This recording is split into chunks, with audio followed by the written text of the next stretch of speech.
Hello friends, welcome back to RGM online classes.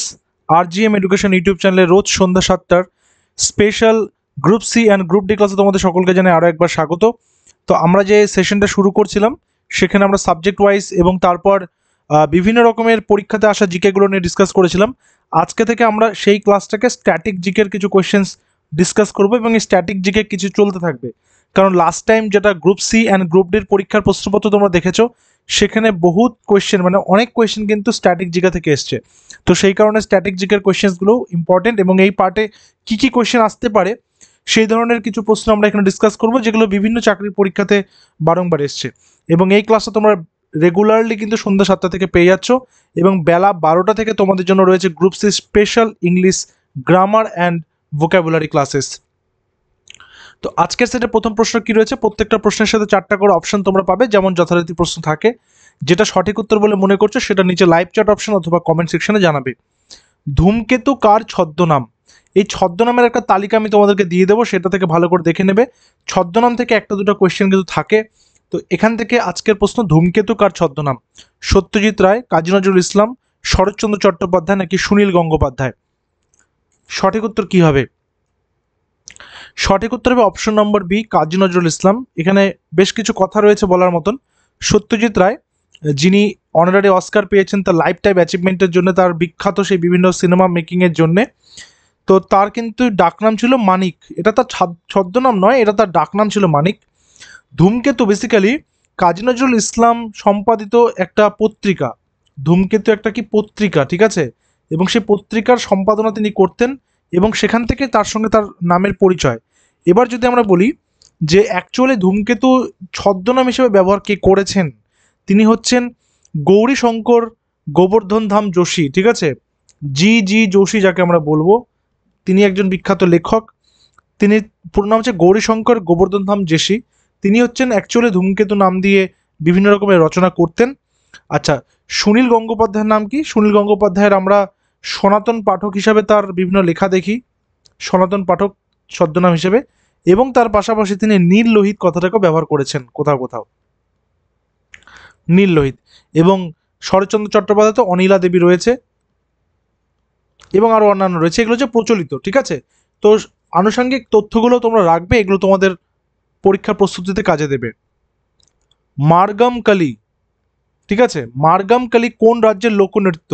এই দেখো, static জিকেতে এই কোশ্চেনগুলোই কিন্তু আসে, কোনটা কোন রাজ্যের লোকনৃত্য, কোনটা কোন রাজ্যের ফোক সং, তার পাশাপাশি বিশেষ খাবার, বিশেষ অনুষ্ঠান, বিশেষ উৎসব, এগুলো থেকে প্রশ্ন আসে। এর কোন রাজ্যের লোকনৃত্য? সঠিক উত্তর কি হবে? সঠিক উত্তর হবে অপশন নাম্বার সি, কেরালা, ঠিক আছে? Option number C, Kerala. আচ্ছা, অসমের যদি আমরা বলি লোকনৃত্য, সেটা হচ্ছে সব থেকে ফেমাস হচ্ছে বিহু এবং তার পাশাপাশি ভরতাল। ভরতালটাও কিন্তু খুবই প্রচলিত। পাঞ্জাবের আমরা তো জানি, বা পাঞ্জাবের ঘুমার সব থেকে বেশি প্রচলিত, ঠিক আছে?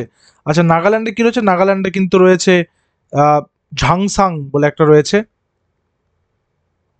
এছাড়াও রয়েছে মোয়াসু ইত্যাদি। এরপর আসি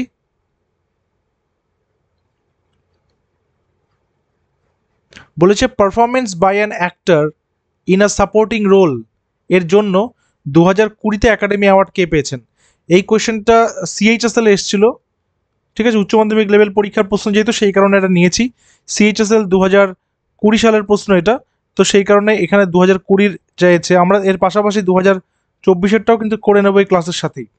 ওকে, so performance by an actor in a supporting রোলের জন্য 2020-তে একাডেমি অ্যাওয়ার্ড মানে হচ্ছে অস্কার, ঠিক আছে? একাডেমি মানে হচ্ছে অস্কার, এই অস্কার কে পেয়েছেন এটা বলতে হবে। সঠিক উত্তর অপশন নম্বর এ, ব্র্যান্ড পিট। আমরা যদি বলি 2024-এর সেরা ফিল্ম মানে অভিনেতা, 2024-এর সেরা সাপোর্টিং রোল নয় কিন্তু সেরা অভিনেতা মানে মুখ্য চরিত্র, সেটা কে পেয়েছেন? সেটা পেয়েছেন কিলিয়ান মার্ফি। কিলিয়ান মার্ফি, তার কোন সিনেমার জন্যে? ওপেনহাইমার নামক চলচ্চিত্র, ঠিক আছে? ওপেনহাইমার। নেক্সটে আসি, নম্বর 4। কোন মাসে তামিলনাড়ুতে ভ্যালভিল ওরিভিসা উদযাপিত হয়?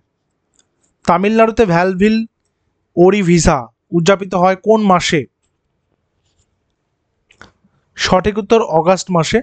তোমাদের জন্য এটার সঙ্গে সংযোজিত একটা প্রশ্ন, ওনাম, এটা তো কেরলের একটা উৎসব, কোন ঋতুতে হয় সেটা তোমাদেরকে বলতে হবে। কোন ঋতুতে হয় সেটা তোমরা হোম টাস্ক করবে, নিচে কমেন্ট সেকশনে কিন্তু জানাবে, ঠিক আছে? কেরলে ওনামটা কোন ঋতুতে হয়। এরপরে আসি প্রশ্ন নম্বর 5। ভারতের প্রথম ব্যাডমিন্টন ওয়ার্ল্ড চ্যাম্পিয়ন 2019 কে হয়েছেন?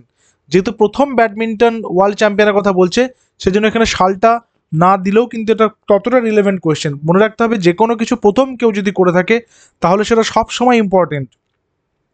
তো ভারতের সেই কিংবদন্তি ব্যাডমিন্টন প্লেয়ার যিনি পরপর দুবার অলিম্পিকে মেডেলও জিতেছেন, তার নাম কি? তার নাম হচ্ছে পিভি সিন্ধু, অপশন নম্বর ডি, পিভি সিন্ধু। এরপরে আসবো, নিচের কে দ্য লাইট অফ এশিয়া কবিতাটি লেখেন? দ্য লাইট অফ এশিয়া, যেটি গৌতম বুদ্ধকে নিয়ে আলোচনা করেছেন বা করা হয়েছে যে কবিতাতে, দ্য লাইট অফ এশিয়া, সঠিক উত্তর কি হবে? সঠিক উত্তর হচ্ছে option number A, Jairam Ramesh. Chetan Bhagat কিন্তু খুবই বিখ্যাত একজন লেখক, যিনি আগে ব্যাংকার ছিলেন, ব্যাংকে চাকরি করতেন। তিনি সেই চাকরি ছেড়ে তারপরে তিনি তার যে রাইটারের কেরিয়ার সেটাকে তিনি পার্সু করেছেন। তার লেখা বিভিন্ন বইয়ের মধ্যে থেকে টু স্টেটস নামে একটা সিনেমা হয়েছে, কাইপোচে নামে একটা সিনেমা হয়েছে, অর্থাৎ তার লেখা three mistakes of my life থেকে কাইপোচে মুভি হয়েছে। তো এগুলো থেকে কোয়েশ্চেন কিন্তু আসে কখনো কখনো। শশী থারুর, সালমান রুশদি, এরা প্রত্যেকেই কিন্তু নিজের নিজের জায়গাতে খুবই ভালো, এবং ইংলিশ লিটারেচার যারা পড়েছো তারা জানো সালমান রুশদির কিন্তু লেখা কতটা ইম্পর্টেন্ট সেখানে রয়েছে। এরপরে আসবো, the Quest for equity in development বইটি কে লিখেছেন? রঘুরাম রাজন। তিনি কিন্তু ভারতবর্ষের প্রাক্তন গভর্নর ছিলেন, ঠিক আছে, আরবিআই এর। মনমোহন সিং আমাদের প্রাক্তন প্রধানমন্ত্রী, অমর্ত্য সেন ভারতবর্ষের নোবেলজয়ী অর্থনীতিবিদ, আর Montek Singh Ahluwalia. Correct answer option number B, Manmohan Singh. এখানে অমর্ত্য সেনের কথা যেহেতু এসছে, এখান থেকে প্রশ্ন আসতে পারে। তো অমর্ত্য সেনের লেখা বিখ্যাত বই হচ্ছে development as freedom, development as freedom, ঠিক আছে। নেক্সট আসি, ধনপত রায় শ্রীবাস্তব। ধনপত রায় শ্রীবাস্তব তিনি কি নামে পরিচিত বা তার ছদ্ম নামটা কি? ঠিক আছে, সিউডোনেম কোথাও কোথাও তোমরা পাবে এরকম দেখতে কথাটা, আবার কোথাও কোথাও পেন নেম এই কথাটাও ইউজ করা হয়। মানে যে কোনো জায়গায় যে কোনো রকমের ইউজ হবে, যেহেতু বাইলিঙ্গুয়াল কোয়েশ্চেন থাকবে বাংলার সাথে সাথে ইংরেজিতেও, সেই কারণে কিন্তু তোমাদের দেখতে হবে এটা। তো ধনপত রায় শ্রীবাস্তব কি নামে বেশি পরিচিত? দিনকর, নিরালা, অজেয় নাকি প্রেমচাঁদ? সঠিক উত্তর হচ্ছে অপশন নাম্বার ডি, প্রেমচাঁদ নামে পরিচিত, ঠিক আছে। এরপরে আসি, ভারতের সংবিধানের কত নম্বর ধারায় দেবনাগরী হরফ, দেবনাগরী মানে হচ্ছে এটাকে আমরা বলবো সংস্কৃত হরফের হিন্দিকে সংগঠনের অফিসিয়াল ভাষা হিসেবে স্বীকৃত করা হয়েছে, ঠিক আছে। দেবনাগরী মানে অ্যাকচুয়ালি হিন্দি ভাষা, সংস্কৃত নয়, সংস্কৃত নয়, হিন্দি ভাষা। এই হিন্দি ভাষাকেই সংগঠনের অফিসিয়াল ভাষা হিসেবে স্বীকৃত দেওয়া হয়েছে সংগঠন। অ্যাকচুয়ালি এটা হচ্ছে অ্যাসোসিয়েট অফিসিয়াল ল্যাঙ্গুয়েজ, একটা হচ্ছে ইংলিশ এবং আরেকটা হচ্ছে হিন্দি।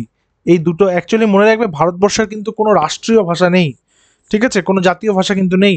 এখানে মোট 23টা ভাষা যেটা সংবিধানে ইনক্লুডেড রয়েছে, সেই প্রত্যেকটাই দেশীয় ভাষা, প্রত্যেকটাই জাতীয় ভাষা, কিন্তু আলাদা করে জাতীয় ভাষা বা আলাদা করে রাষ্ট্রীয় ভাষা কিন্তু নেই। বাট অ্যাসোসিয়েট অফিসিয়াল ল্যাঙ্গুয়েজ বা বলা যেতে পারে যেটা পার্লামেন্টাল ল্যাঙ্গুয়েজ, যেটা বিচারালয়ের মানে জুডিশিয়ারির ল্যাঙ্গুয়েজ, সেটা হিন্দি এবং ইংলিশ, এই দুটো ভাষাতেই বেসিক্যালি করা হয়ে থাকে। তো এখানে কারেক্ট আনসারটা আমরা নিয়ে নেব। Correct answer option number B, 343-এর 1 নম্বর ধারাতে। এরপরে আসি, কে বৈশেষিক দর্শনের প্রাথমিক পাঠ্যাংশটি রচনা করেছেন? বৈশেষিক দর্শনে বিভিন্ন দর্শনের ভাগ রয়েছে, ঠিক আছে, চারবাক, বৌদ্ধ, জৈন, তারপর শব্দ, সাংখ্য, জোর, বৈশেষিক, এই যে দর্শনের ভাগগুলো, এই বৈশেষিক দর্শনের প্রাথমিক পাঠ্যাংশটি রচনা করেছেন কে সেটা বলতে হবে। সঠিক উত্তর কি? সঠিক উত্তর অপশন নাম্বার সি, কনাদা।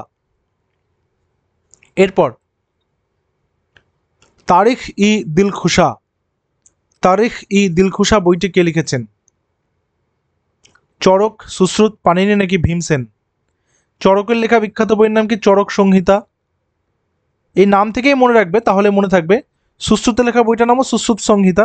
এগুলো হচ্ছে মেডিকেলের লাইনের বই, ঠিক আছে, এগুলো হচ্ছে বিভিন্ন কবিরাজি বই বা বলা যেতে পারে যে চিকিৎসা শাস্ত্রের বই। পাণিনি লিখেছেন অষ্টাধ্যায়ী, ভীমসেন লিখেছেন হচ্ছে তারিক ই দিলখুশ। অপশন নাম্বার ডি হচ্ছে আমাদের এখানে কারেক্ট অ্যান্সার। এরপর ভারত সরকারের কোন মন্ত্রণালয় বেস্ট পারফরমেন্স ইন ই গভর্নেন্সের জন্য স্কচ চ্যালেঞ্জার অ্যাওয়ার্ড 2021 পুরস্কার পেল? কোনটার জন্য? দেখো এটা প্রতি বছরই দেওয়া হয়ে থাকে, স্কচ অ্যাওয়ার্ডটা প্রতি বছর দেওয়া হয়। 2021 সালের যেহেতু আমি বললাম এটা প্রশ্নপত্র, তো সেই কারণে 2021-এ কোন টপিকের উপরে বা কোন বিষয়ের উপর তারা পেয়েছে, ভারত সরকার কোন মন্ত্রণালয়, মানে ভারত সরকার যেগুলো তার মন্ত্রণালয় রয়েছে তার মধ্যে সেটা। তো সঠিক উত্তর হচ্ছে উপজাতি বিষয়ক সংক্রান্ত যে মন্ত্রক রয়েছে সেটার জন্য তিনি পেয়েছেন বা ভারতবর্ষ এটা লাভ করেছে। এরপর নিচের কোন সিভিক বডিজ, আমি একটু ছোট করি তাহলে কোশ্চেনটা ধরবে। হ্যাঁ, নিচের কোন সিভিক বডিজ বা নাগরিক দলকে ভারতে বেস্ট পারফর্মিং মিউনিসিপ্যাল কর্পোরেশন হিসেবে ঘোষণা করা হলো? প্রধানমন্ত্রী আবাস যোজনা আরবান মিশনকে বাস্তবায়ন করার জন্য বাস্তব বা বাৎসরিক পুরস্কারটি ministry of housing and urban affairs দ্বারা ঘোষিত হয়েছিল। বুঝতে পারছো প্রশ্নটা? বলছি নিচের কোন সিভিক বডিজকে ভারতে বেস্ট পারফর্মিং মিউনিসিপ্যাল কর্পোরেশন হিসেবে ঘোষণা করা হয়েছে? পশ্চিম Delhi municipal corporation, Guwahati municipal corporation, Bhopal municipal corporation নাকি greater Visakhapatnam municipal corporation? Correct answer option number D, greater Visakhapatnam municipal corporation, যেটা কোথায় রয়েছে? আন্ধ্রপ্রদেশে রয়েছে। তো আন্ধ্রপ্রদেশ কিন্তু প্রথম রাজ্য হিসাবে এই পুরস্কারটা তারা পেল। এরপর ইদু মিশমি কোন রাজ্যের ভাষা? ঠিক আছে, ইদু মিশমি কোন রাজ্যের ভাষা? পাঞ্জাবের ভাষাকে আমরা কি বলি? পাঞ্জাবি ভাষায় কথা বলছে, পাঞ্জাবি, তাই না? আচ্ছা, কেরলের ভাষাকে আমরা কি বলি? মালয়ালাম, মালয়ালামে কত কথা বলছে তারা। মধ্যপ্রদেশের ভাষাকে আমরা কি বলি? আর অরুণাচল প্রদেশের ভাষাকে আমরা কি বলি? দেখো মধ্যপ্রদেশে বেসিক্যালি হিন্দি সেখানকার অফিসিয়াল ল্যাঙ্গুয়েজ সেই রাজ্যের, কিন্তু তার পাশাপাশি সেখানে বুলেন্দি, ঠিক আছে, বুলেন্দি ভাষাতেও কিন্তু কথা বলা হয়, মানে যেটা হচ্ছে সেখানকার লোকাল ভাষা, এবং মালভি ভাষাতেও কথা বলা হয়ে থাকে। আর অরুণাচলের ভাষা হচ্ছে ইদু মিশমি। অপশন নাম্বার ডি, অরুণাচল প্রদেশের ভাষা। এরপর ময়নামতি এবং গোপীচন্দ্রের গল্প, ময়নামতি এবং গোপীচন্দ্রের গল্প কোন সাহিত্য কলার অংশ? দেখো এই যে জেনারেল স্টাডিজ বা জিকে যেটা রয়েছে সেখানে না বুকস অ্যান্ড অথার্স বলে একটা পার্ট আছে, বুকস অ্যান্ড অথার্স। তো এইখান থেকে কিন্তু এই কোয়েশ্চেন্সগুলো, ঠিক আছে। মনসামঙ্গল কাব্য নাথ সাহিত্য, চণ্ডীমঙ্গল নাকি সংস্কৃত মহাকাব্য? সংস্কৃত মহাকাব্যের মধ্যে তো রামায়ণ মহাভারত আমরা জানি রয়েছে, রামায়ণ মহাভারত। এই যে দুটো চণ্ডীমঙ্গল এবং মনসামঙ্গল, এবং এর সাথে রয়েছে একটা ধর্মমঙ্গল, এই তিনটে কাব্য হচ্ছে মধ্যযুগের সেই ঘন অন্ধকার এবং সেই অন্ধকারের মধ্যে রচিত এই তিনটে সাহিত্য। দেখো অন্ধকার মানে কিন্তু লাইট চলে যাওয়া নয়, এখানে অন্ধকার বলতে সেই সময় সাহিত্যের কোনো রকমের নতুন করে তৈরি না হওয়া এবং পুরনো সাহিত্যগুলো ধীরে ধীরে মানুষের মর্মে থেকে ভুলে যাওয়া, সেই যে এক খুবই অন্ধকারময় একটা পরিবেশ, সেই শিক্ষা, সেই কৃষ্টি, সেই বলা যেতে পারে যে কালচারাল ডেভেলপমেন্টের দিকে, লিটারেরি ডেভেলপমেন্টের দিকে সেই অন্ধকার অধ্যায় সেই হিসাবে কিন্তু বলা হয়েছে। সেই সময় মনসামঙ্গল, চণ্ডীমঙ্গল এবং ধর্মমঙ্গল এই তিনটে মঙ্গল কাব্য কিন্তু সেখানে গ্রাম বাংলার মানুষকে আবার পুনরায় একত্রিত করেছিল এবং তাদের সাহিত্যের অনুরাগ তার আরও বৃদ্ধি পায়। আর এই ময়নামতি এবং গোপীচাঁদের গল্প নাচ সাহিত্য থেকে নেওয়া হয়েছে। এরপর নম্বর 16 কি বলেছে? নিম্নলিখিত কাকে general of the Nepali army November 2020 সালে মুর্শিদাবাদে করা হয়েছে? বিপিন রাওয়াত, রাকেশ কুমার সিং ভাদৌরিয়া, এম নারাভানে নাকি করমবীর সিং? কারেক্ট অ্যান্সার কি হবে? কারেক্ট অ্যান্সার হচ্ছে এম নারাভানে। মানে কাকে কোন পদে দেওয়া হয়েছে সেটা কিন্তু ভালো করে দেখতে হবে। বিশেষ করে আমরা দেখব ওয়েস্ট বেঙ্গলের পরিপ্রেক্ষিতে বর্তমানে কে কোন পদে রয়েছেন। বিজ্ঞান ও প্রযুক্তিতে নিচের কোন পুরস্কারটি দেওয়া হয়? Science and technology, Shanti Swarup Bhatnagar, Dinanath Mangeshkar পুরস্কার, জ্ঞানপীঠ পুরস্কার নাকি দ্রোণাচার্য পুরস্কার? দেখো দ্রোণাচার্য পুরস্কার দেওয়া হচ্ছে স্পোর্টসে যারা কোচ থাকে, স্পোর্টস কোচেস। আমি স্পোর্টস কোচ লিখলাম, মানে যারা হচ্ছে শিক্ষাগুরু। দ্রোণাচার্য কে ছিলেন? সেই মহাভারতের অর্জুনের যিনি শিক্ষাগুরু ছিলেন, তার টিচার, তার কোচ। সেই জন্য ভারতবর্ষে এই দ্রোণাচার্য পুরস্কার দেওয়া হয় কোনো সফল। জ্ঞানপীঠ পুরস্কার দেওয়া হয় সাহিত্যে, লিটারেরি কোনো ওয়ার্কস, ম্যাগাজিন, সেগুলোতে। দীননাথ মঙ্গেশকর পুরস্কার দেওয়া হয় এটা সমাজসেবামূলক কাজে বা সমাজ কল্যাণমূলক কাজে। এটা লতা মঙ্গেশকরের নাম অনুসারে কিন্তু হয়েছে, মূলক কাজে দেওয়া হয়। আর শান্তি স্বরূপ ভটনাগর পুরস্কার দেওয়া হয় বিজ্ঞান এবং প্রযুক্তি অর্থাৎ সায়েন্স অ্যান্ড টেকনোলজিতে। অপশন নাম্বার এ আমাদের তাহলে এখানে হয়ে যাচ্ছে কারেক্ট অ্যান্সার। এরপর men in white a book of cricket, men in white a book of cricket বইটি কে লিখেছেন? Men in white a book of cricket বইটি কে লিখেছেন? সঠিক উত্তর অপশন নাম্বার সি, মুকুল কেভাসান। ঠিক আছে, মুকুল কেভাসান লিখেছেন এই বিখ্যাত বইটি।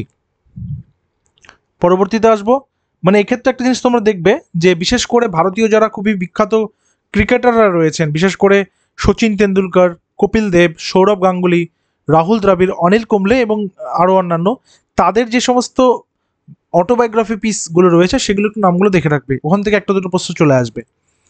আচ্ছা, বাস্তার প্রদেশে কোন উৎসবটিতে স্থানীয় জনগণের দেবী কেশরপালিন উৎসব বা উপাসনা করা হয়? মাদাই, ফুলদেয়, খাতারুয়া নাকি হাড়েলা? কারেক্ট অ্যান্সার কি? কারেক্ট অ্যান্সার অপশন নাম্বারে মাদাই। ঠিক আছে, এবং আজকে সেটা শেষ প্রশ্ন, এবং এরপরে থাকছে তোমাদের জন্য হোম টাস্ক। বলছে কামাইকা নামক ধনু আকৃতি বিশিষ্ট বাঁশিটি কোন প্রদেশের ম্যাঙ্গানিয়ার বাজায়? পশ্চিম কেরল, পশ্চিম বিহার, পশ্চিম রাজস্থান, পশ্চিম গোয়া? কারেক্ট অ্যান্সারটা নিয়ে নেব। এই প্রশ্ন সঠিক উত্তর হচ্ছে পশ্চিম রাজস্থান। আজকে তোমাদের জন্য হোমওয়ার্ক যেটা থাকছে সেটা হচ্ছে পোঙ্গল। পোঙ্গল কোন রাজ্যের একটি উৎসব? ঠিক আছে, নামটা দেখেছো পোঙ্গল? তো তোমরা নিচে কমেন্ট সেকশনে জানাবে হোম টাস্ক লিখে রাজ্যের নামটা। তো আজকের আমাদের ক্লাসে 20টা কোয়েশ্চেন ছিল, আমরা আগামীতে আরও কোয়েশ্চেন অ্যাড করবো এবং তার সাথে কারেন্ট অ্যাফেয়ার্সের ক্লাসও কিন্তু শুরু হয়ে যাবে। দেখা হচ্ছে আবার পরবর্তী ক্লাসে। Till then stay connected with RGM education YouTube channel. Thank you very much.